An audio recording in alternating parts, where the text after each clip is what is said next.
आदरणीय बंधुओं, माताओं व मेरी प्यारी बहनों, राधे राधे। आप सभी का हमारे इस YouTube चैनल जीवन की धारा पर बहुत बहुत स्वागत है।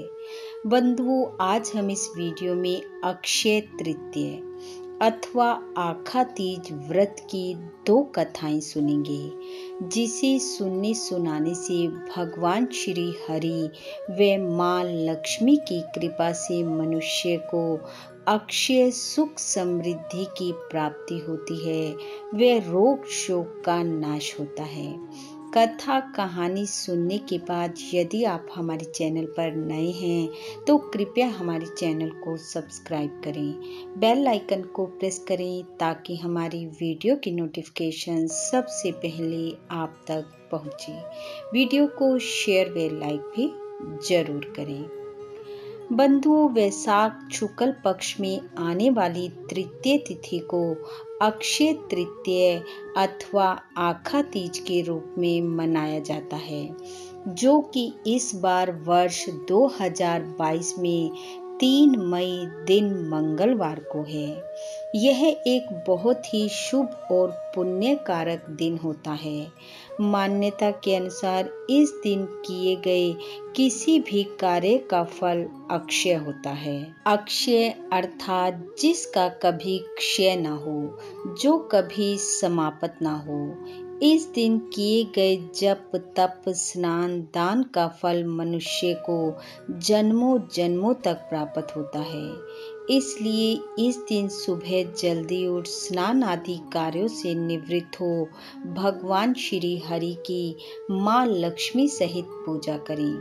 सर्वप्रथम भगवान नारायण और लक्ष्मी जी की प्रतिमा को गंगा जल से स्नान करवाएं।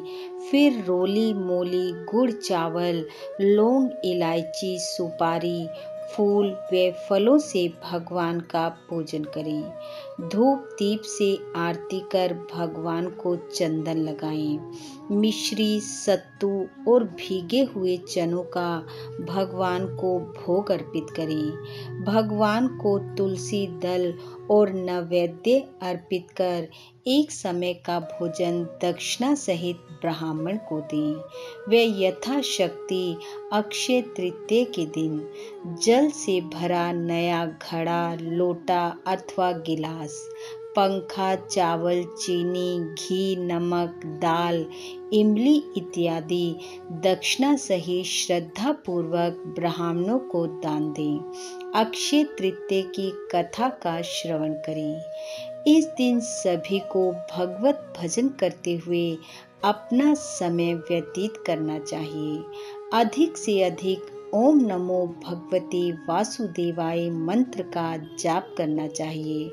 अक्षय तृतीया के दिन किया गया कोई भी शुभ कार्य भगवान लक्ष्मी नारायण को प्रसन्नता प्रदान करता है और वे प्रसन्न होकर भक्त को अक्षय सुख समृद्धि का आशीर्वाद देते हैं। वृंदावन में केवल आज ही के दिन बिहारी जी के पांव के दर्शन होते हैं। किसी भी शुभ कार्य को करने के लिए अक्षय तृतीया का दिन स्वयं सिद्ध दिन माना जाता है। आइए अब सुनते हैं अक्षय तृतीया व्रत की कथाएं। प्राचीन कथा के अनुसार कुशावती नगरी में महोदय नामक एक वैश्य निवास करता था। सौभाग्यवश महोदय वैश्य को एक ब्राह्मण द्वारा अक्षय तृतीया व्रत का विधान प्राप्त हो गया और उस वैश्य ने ब्राह्मण के कहे अनुसार विधि विधान से अक्षय तृतीया के दिन भगवान श्री हरि व मां लक्ष्मी की पूजा कर नियम पूर्वक व्रत रखा। भगवान नारायण के आशीर्वाद व व्रत के प्रभाव से वह वैश्य कुशावती नगरी का महाप्रतापी शक्तिशाली राजा हो गया। उसका कोष हमेशा स्वर्ण मुद्राओं हीरे जवाहरातों से भरा रहता था। राजा स्वभाव से दानी भी था। वह उदार मन होकर मुक्त हस्त दान देता था। एक बार राजा की वैभव और सुख शांति पूर्ण जीवन से आकर्षित होकर कुछ जिज्ञासु व्यक्तियों ने राजा से उसकी समृद्धि का कारण पूछा। राजा ने स्पष्ट रूप से अपने अक्षय तृतीय व्रत की कथा उनको कह सुनाई और यह भी कहा कि उसे यह सब कुछ अक्षय तृतीय व्रत के प्रभाव से ही प्राप्त हुआ है। राजा से यह सुनकर उन जिज्ञासु पुरुषों और राजा की प्रजा ने नियम और विधान सहित अक्षय तृतीय व्रत रखना प्रारंभ कर दिया। अक्षय तृतीय व्रत के प्रभाव व भगवान श्री हरि के आशीर्वाद से सभी नगर निवासी धन धान्य से पूर्ण होकर वैभवशाली और सुखी हो गए। बोलो विष्णु भगवान की जय। आइए अब सुनते हैं दूसरी कथा। एक समय की बात है, राजा युधिष्ठिर अश्वमेघ यज्ञ करवा रहे थे। तभी उन्होंने देखा कि एक नेवला वहां पर आया और यज्ञ के स्थान पर लोट लगाने लगा। उस नेवले का आधा शरीर स्वर्ण अर्थात सोने का था। जब धर्मराज युधिष्ठिर ने ऐसे नेवले को देखा तो उन्होंने वहां उपस्थित पुरोहितों से पूछा कि इस नेवले का आधा शरीर स्वर्ण का कैसे है। तब पुरोहितों ने कहा कि इसका कारण नेवले से ही पूछते हैं। राजा युधिष्ठिर ने अपना प्रश्न नेवले के सामने दोहरा दिया। नेवले ने कहा, सुनो राजन, तुम्हारा यह यज्ञ अक्षय तृतीय के दिन दान में दिए गए गेहूं के दानों के भी बराबर नहीं है। धर्मराज युधिष्ठिर ने कहा कि आप ये कैसे कह सकते हैं, मुझे विस्तार पूर्वक बताएं। तब नेवले ने धर्मराज युधिष्ठिर के प्रश्न का उत्तर देते हुए कहा, सुनो राजन, बहुत समय पहले की बात है। मुगल नाम का एक ब्राह्मण खेत में से गेहूं के दाने बीन कर लाता और उससे अपना और अपनी पत्नी का पोषण करता। ब्राह्मण सत्यवादी था, भगवान विष्णु का भक्त था। दया और धर्म उसके विशेष आभूषण थे। एक समय अक्षय तृतीय के दिन भगवान विष्णु के मन में इच्छा जागृत हुई कि भक्त की परीक्षा लेनी चाहिए।